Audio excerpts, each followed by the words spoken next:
Suman TV ప్రేక్షకులందరికీ వరలక్ష్మి వ్రతం శుభాకాంక్షలు. అయితే ఈ వ్రత దినోత్సవం నాడు 9 రకాలు, 5 రకాలు, 3 రకాలు మన శక్తిని అనుసరించి ప్రసాదాలు నైవేద్యాలు సిద్ధం చేసుకుని పూజ చేసుకుంటాం. ప్రసాద నివేదన అయిన తర్వాత కథ వినడానికి సిద్ధమవుతాం. 9 పోగులతోటి 9 ముళ్ళు వేసిన దారాన్ని మనం తోరంగా భావించి అమ్మవారి పాదాల చెంతుంచి 9 గ్రంథులకి 9 ముడులు వేస్తాం కదా. ఈ 9 ముడులకి ఒక్కొక్క నామం చెప్తూ తోర పూజ చేసుకుంటాం. కొన్ని గృహాల్లో తోర పూజ పద్ధతి ఉంటుంది, కొందరిళ్లలో ఉండదు. తోర పూజ ఉన్నవాళ్ళు తోరాన్ని పూజించుకుని అమ్మవారికి ఒకటి సమర్పించి రెండో తోరాన్ని మన చేతికి కట్టుకుని ఈ కథ వినాలి. అక్షింతలు చేతితో పుచ్చుకుని కథ వినటానికి సిద్ధం కండి. ఈ అక్షతలని మనం కథ అయిన తర్వాత అమ్మవారి మీద కొన్ని వేయటం, తర్వాత మన మీద వేసుకుని పిల్లలు ఇంట్లో పెద్దవాళ్ళు మగవాళ్ళు వాళ్ళందరికీ కూడా అక్షింతలు వేసి కథ విన్న ఫలితం లభిస్తుంది. కథ విందాం. పూర్వము శౌనకాది మహర్షుల్ని ఉద్దేశించి సూత మహాముని ఇలా చెప్పారు. మనం మొత్తం పురాణాల కథలన్నిట్లలోనూ కూడా సూత మహాముని శౌనకాది మునులకు చెప్పినట్టుగా ఉంటుంది. వారు ఇంకో చోట విని మనకు చెప్తారనమాట. ఈ కథని మనం విని ఇంకొకరికి చెప్పాలన్నదే ఉపదేశం ఇందులోది. అయితే ఏం చెప్తున్నారంటే, మునులారా, స్త్రీలకు సౌభాగ్యాన్ని ప్రసాదించే ఒక వ్రతాన్ని పరమేశ్వరుడు సాక్షాత్తు పార్వతీదేవికే ఉపదేశించారు. లోకోపకారం కోసం ఆ వ్రతాన్ని గురించి మీకు తెలియచేస్తాను, శ్రద్ధగా వినమన్నారు. పూర్వం ఒకనాడు పరమేశ్వరుడు తన సింహాసనం మీద కూర్చునుండగా నారద మహర్షి ఇంద్రాది దిక్పాలకులు స్తుతి స్తోత్రాలతోటి వారిని కీర్తిస్తున్నారు. ఆ మహత్తర ఆనంద సమయంలో పార్వతీదేవి పరమేశ్వరుని ఇలా అడిగింది. ప్రాణేశ్వర, మానవలోకంలో వీళ్ళు మర్త్యులు మరణించేవారు. మరణించే లోపల వారు ఏదో ఒకటి పూజా పునస్కారము సంధ్యా సంవందనము ఏదో ఒకటి చేసుకోవాలి. స్త్రీలు చాలా రకాల పనులతోటి అలసి సొలసి ఉంటారు. అలాంటి వాళ్ళకి ఇబ్బంది లేకుండా తేలికగా లక్ష్మీ సౌభాగ్యాన్ని కానీ అఖండవతి సౌభాగ్యాన్ని కానీ పొందాలంటే ఎలాంటి వ్రతాన్ని చేయాలి అని పార్వతీదేవి మన కోసమే, మానవుల కోసం పరమేశ్వరుని అడిగిందట. ఆ సమయంలో పరమేశ్వరుడు ఏం చెప్పాడట, పుత్రపౌత్రాభివృద్ధిగా ఉండడానికి, తర్వాత అఖండ సౌభాగ్యవతిగా ఉండడానికి, దాంతోపాటుగా సంపదలు కూడా వృద్ధి చెందటానికి సులువైన వ్రతం ఒకటి ఉన్నదని, సకలైశ్వర్యాలు కలిగి ఉండాలంటే ఇది చేయాలన్నారు. ఇది ఎలా చేయాలట, శ్రావణ మాసంలో పౌర్ణమికి ముందొచ్చే శుక్రవారం నాడు ఈ పూజ చేయాలని చెప్పారు. చెప్తే అప్పుడు పార్వతీదేవి అడిగిందట, ఇలాంటి వ్రతాన్ని ఇంతకుముందు ఎవరైనా చేశారా? దానివల్ల తమరు సెలవిచ్చినటువంటి అన్ని సౌభాగ్యాలు పొందిన వాళ్ళు ఎవరైనా ఉంటే వాళ్ళని గురించి చెప్పమంది. అప్పుడు ఈయన చారుమతీదేవి కథ చెప్పారు.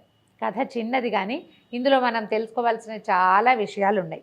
పూర్వం మగధ దేశంలో కుండినం అనే ఒక నగరం ఉండేది. ఇది చాలా అందమైన నగరము, బహుజనులు నివసించే ప్రాంతమట. అయితే ఈ ప్రాంతంలో చారుమతీదేవి అని ఒక సాధ్వి ఒక ఆవిడ ఉండేది. ఈవిడ చాలా సద్గుణ సంపన్నురాలు, చాలా బుద్ధిమంతురాలు. భర్తని అత్తమామల్ని విశేషంగా సేవించేది. ఇంటికి వచ్చిన అతిథి అభ్యాగతలు సేవ చక్కగా చేసేది.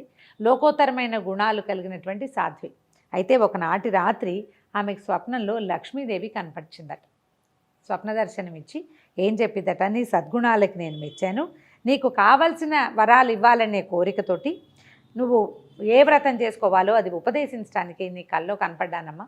కాబట్టి నువ్వు శ్రావణ మాసంలో వచ్చేటువంటి పౌర్ణమిని కంటే ముందు వచ్చే శుక్రవారం నాడు ఈ పలానా వ్రతం చేసుకో అని ఈ వ్రతాన్ని ఉపదేశించింది. వరలక్ష్మి వ్రతము అని చెప్పి ఉపదేశించిందట. ఈ ఉపదేశించబడిన తర్వాత ఈమె నిద్రలోంచి మేల్కొని ఇది స్వప్నమని, తనకి స్వప్నంలో అమ్మవారి సాక్షాత్తు శ్రీ మహాలక్ష్మి దర్శనమిచ్చిందని తెలుసుకుని భర్తకి అత్తమామలకి చుట్టుపక్కల వాళ్ళందరికీ తెలియజేసింది. స్వప్న దర్శనాలు ఏవైనా మనకి మంచి కళ వచ్చినప్పుడు ఎవరికైనా చెప్పి దీనివల్ల ఎలాంటి ప్రయోజనము, ఇందులో నిజానిజాలెంత అని తెలుసుకోవాలని చెప్తారు పెద్దవాళ్ళు. కళ వస్తే చెప్పాలి, మంచి కళ అయినా చెడు కళ అయినా. ఇది మంచి కళ కావడంతో విశేషంగా అందరికీ చెప్పిందట ఆవిడ. చెప్తే అప్పుడు ఏమన్నారంటే, శ్రావణ మాసం త్వరలో రాబోతోంది, అప్పుడు ఈ వ్రతం చేసుకుందాం. అమ్మవారి స్వప్న దర్శనంలో చెప్పినట్టుగానే ఏదైనా శుభం చేకూరుతుందేమో, ఒకవేళ చేకూరినా చేకూరకపోయినా వ్రతం చేయటం అనే అద్భుతమైన వ్యవహారమైనా సాగుతుంది కాబట్టి చేద్దామనుకున్నారు. ఆ తర్వాత ఆవిడ ఏం చేశారట, 2-3 నెలల తర్వాత శ్రావణ మాసం వచ్చింది.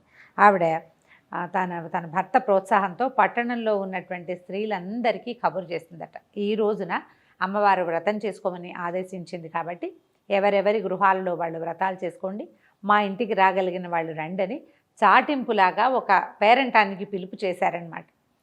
ఆమె ఇంటికి చాలామంది ఆమె యొక్క బంధువులు, స్నేహితులు, తెలిసిన వారు, చుట్టుపక్కల ఇళ్లల్లో వాళ్ళు అందరూ వచ్చారు. వచ్చిన తర్వాత వీళ్ళు ఏం చేశారట, ఈ గృహంలో ఒక పరిశుద్ధమైన ప్రాంతాన్ని ఎన్నుకొని ప్రదక్షిణకి వీలుగా ఉండేటట్టుగా చతుర్మధ్యంగా ఉండే ప్రాంతంలో గోమయంతో చక్కగా అలికి 5 రకాల రంగులతోటి ముగ్గులు పెట్టి తర్వాత పంచపల్లవాలతోటి కలశాన్ని ఏర్పరిచి అమ్మవారు వరలక్ష్మీదేవిని కలశంలోకి ఆవాహన చేసి అత్యద్భుతంగా మేళతాళాలతోటి పురోహితుల సహకారంతో వరలక్ష్మీ వ్రతం చేసుకున్నారట.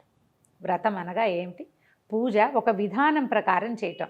ముందు వెనకలుగా పువ్వులో పళ్ళో సమర్పించడం కాకుండా షోడశోపచార విధానంతో 16 ఉపచారాలతోటి లక్ష్మీదేవిని సేవించటం. ఈ సేవ సక్రమంగా జరిగేసరికల్లా పూజ అంతా పూర్తయిపోయింది. తర్వాత నివేదనలు జరిపారు. తర్వాత అమ్మవారిని పెట్టినటువంటి ఈ కలశానికి ప్రదక్షిణ చేయమన్నారు. ఈ పట్టణంలో ఉన్న స్త్రీలు చారుమతి దేవితో సహా లేచి నిలబడి ఈ అమ్మవారి కలశం చుట్టూతా ప్రదక్షిణ చేయబోయారట.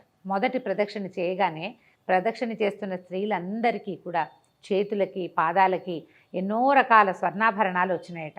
ఆశ్చర్యపోయారు. అమ్మో, అమ్మవారి అనుగ్రహం ఇట్లా కనపడుతోంది అనిపించింది. మళ్ళీ రెండో ప్రదక్షిణ చేయగానే వీళ్ళ ఇళ్ళు ఎవరెవరైతే ఇక్కడ ప్రదక్షిణ చేస్తున్నారో ఆ అందరి గృహాలు కూడా ధన కనక వస్తువాహనాలతోటి నిండిపోయినాయట. మూడో ప్రదక్షిణ చేసేసరికల్లా ఆ ప్రాంతం అంతా కూడా బంగారు కాంతులతోటి చాలా ప్రకాశవంతంగా మారిపోయిందట. ఈమె ఇంటికి చారుమతి దేవి ఇంటికి వచ్చారు. వాళ్ళందరికీ కూడా వాళ్ళ గృహాల నుంచి రకరకాల బళ్ళు, అశ్వాలు కట్టినవి, ఏనుగులతోటి, తర్వాత పల్లకీలు, చిన్న చిన్న రథాలు, అట్లా అన్నీ వచ్చినాయట వాహనాలు వాళ్ళని తీసుకెళ్ళడానికి. ఆ వచ్చిన అతిథి అభ్యాగతులందరికీ కూడా అంటే వ్రతానికి పిలువబడి వచ్చిన వాళ్ళే కాకుండా ఏదో వ్రతం జరుగుతోంది విశేషంగానే వాకిళ్లలో నిలబడి చూసిన వాళ్ళకి కూడా విశేషంగా వాయనాలు, తాంబూలాలు సమర్పించి భోజన భాజనాదులతోటి సత్కరించి పంపించారు చారుమతిదేవి, ఆమె భర్త కూడా. ఆ తర్వాత నుంచి ప్రతి సంవత్సరము కూడా ఈ కుండిన నగరంలో వరలక్ష్మి వ్రతాన్ని ఎవరిళ్లల్లో వాళ్ళు ఆచరించడం మొదలుపెట్టారట. ఆ కథని పరమేశ్వరుడు పార్వతీదేవికి చెప్పారని శౌనకాది మునులకి సూత మహాముని ఉపదేశించారు. ఇందులో మనకి ఉపదేశం ఏంటంటే, ఎవరైతే భర్తను, అత్తమామలను, అతిథి అభ్యాగతలను సేవిస్తారో వాళ్ళకి లక్ష్మీదేవి కృపాకటాక్షాలు ఉంటాయి. ఏదైనా శుభం మంచి వ్రతము పూజ చేసుకునేటప్పుడు మన ఇంట్లో మనమే చేసుకోకుండా నలుగురిని పిలిచి అందరికీ కూడా ఈ అమ్మవారి ప్రసాదాన్ని పొందే అవకాశాన్ని కనుక ఇస్తే మనకి మరుసటి సంవత్సరం మరింత బాగా చేసుకునే అవకాశం లభిస్తుందని ఈ కథ ద్వారా మనకి ఉపదేశం తెలుస్తుంది. కథ విన్నారు కదా. అక్షింతలు అమ్మవారి మీద వేయండి. తర్వాత మిగిలిన అక్షింతల్ని కొన్ని అక్షింతలు ఉంచుకొని మన మీద, తల మీద, శిరస్సు మీద వేసుకోవటము. తర్వాత ఇంట్లో పెద్దవాళ్ళు ఎవరైనా చిన్నపిల్లలైనా ఉంటే వాళ్ళందరికీ కూడా ఈ కథాక్షింతలు వేయటం. మనతో పాటు ఉన్నటువంటి ముత్తైదువులు ఎవరైనా ఉంటే వారికి అమ్మవారి పేరుతోటి ఒక తోరాన్ని, వాయనాన్ని సమర్పించి వారి ఆశీర్వాదాలు తీసుకోండి. ఈ రోజున అంటే ఇలా వ్రతం చేసుకున్న వాళ్ళు ఇంట్లో ఉన్న అత్తమామలు, పెద్దవారు, భర్త వీరి ఆశీర్వాదం తీసుకుంటే చాలా శుభం చేకూరుతుంది.